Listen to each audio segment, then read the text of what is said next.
Okay, so today we have a story called The Forgiving Prince. What color is his coat? Rainbow. Who loves that color? Joseph. Me. Joseph, and you? Yeah, Rainer does. Does Isaac? Me. And Isaac. Everybody loves the rainbow color, huh? Okay, here's the story. Jacob had 12 sons, but of all of his sons, Joseph was his very favorite. Boy, that wasn't very nice. What do you think his brothers thought of him? Was that nice to have a favorite son? One that Dad liked more than the others? One day, Jacob gave Joseph a splendid new coat. Here it says it was a robe. It was beautiful and rich with all the colors of the rainbow. But it made Joseph's brothers jealous. Do you know what jealous means? He's very good. And makes them not so happy. It made them kind of mad that they wish they had what he had. That's jealous. They wanted rich rainbow robes too. Then, to make matters worse, Joseph kept on having these special dreams. I dreamed I was the greatest, he said. I was king. That's what Joseph told his brothers. And all of you had to bow down to me. Does that sound very nice? No, his brothers were even more mad about that. Now, I'm sure you know, even if Joseph didn't, that telling your brothers things like that isn't a very good idea. Joseph's brothers hated him even more. They wanted to kill Joseph and his silly dreams. And one day, that's exactly what they tried to do. They tore Joseph's rainbow robe off of him and sold him to slave traders for 20 pieces of silver. Could you imagine selling your brother for $20? To kill him? Oh, they sold him into slavery. Some travelers were coming along. These traders took Joseph to Egypt and made him into a slave. Do you remember what a slave is? Oh, yeah. Somebody who has to work really, really, really hard and doesn't even get paid for it. The brothers went home and lied to their father, telling him that Joseph was dead. That's the end of the dreamer, they thought.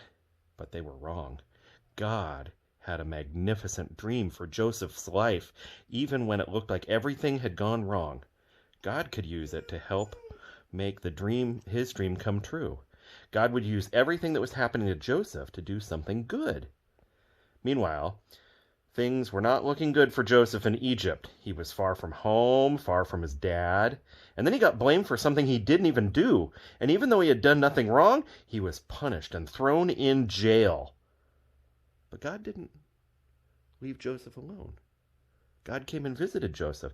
God took care of Joseph even in jail. And Joseph said, "Man, this stinks. I'm stuck in the jail, but I know God's with me. He'll take care of me here. He'll get me out of this somehow." Well, one night, Pharaoh, who was the king of Egypt, Pharaoh had this scary dream about these thin cows gobbling up fat cows. What a weird dream. What on earth could it mean? The king didn't know, but Joseph was a dream expert. So Pharaoh said, "Get me Joseph, bring him here." And Joseph said, "Pharaoh, it means that a famine is coming." Do you know what a famine is? What?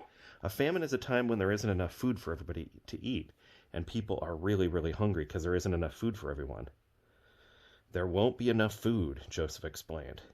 Pharaoh was so glad to have this warning and to have Joseph's skills that immediately he took Joseph out of jail and made him a prince, made him a special helper in the castle. Now back home, Joseph's brothers had run out of food and everyone was hungry. God's special family was in danger. If they didn't get food, soon they would starve to death. So Joseph's brothers traveled to Egypt to buy food. They came and knelt before the new prince, his brother. Before the new prince. And the brothers didn't know that the prince of Egypt was Joseph. But Joseph knew who they were. Joseph's dream, the one about his brothers bowing down to him, was coming true. "It's me!" Joseph cried. When they saw it was Joseph, his brothers were afraid. They had wronged Joseph. They had sinned, and they knew it.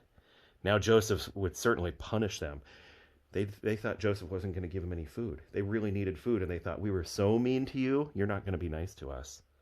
But Joseph looked at his brothers, and his eyes filled with tears. Even though his brothers had hurt him and hated him and wanted him dead, in spite of everything, he couldn't stop loving them. His heart, which they had broken, filled up with love, and Joseph forgave them. Joseph threw his arms around them. "Don't be afraid," he said. "Behind what you were doing, underneath everything that was happening, God was doing something good. God was making everything right again." Joseph didn't punish them. He rescued them. He brought God's special family to live safely with him in Egypt. One day God would send another prince, a young prince whose heart would break like Joseph's. He would leave his home and his father. His brothers would hate him and want him dead. He would be sold for pieces of silver. He would be punished even though he had done nothing wrong. But God would use everything that was happening to that young prince too, even the bad things, to do something good, to forgive the sin of the whole world.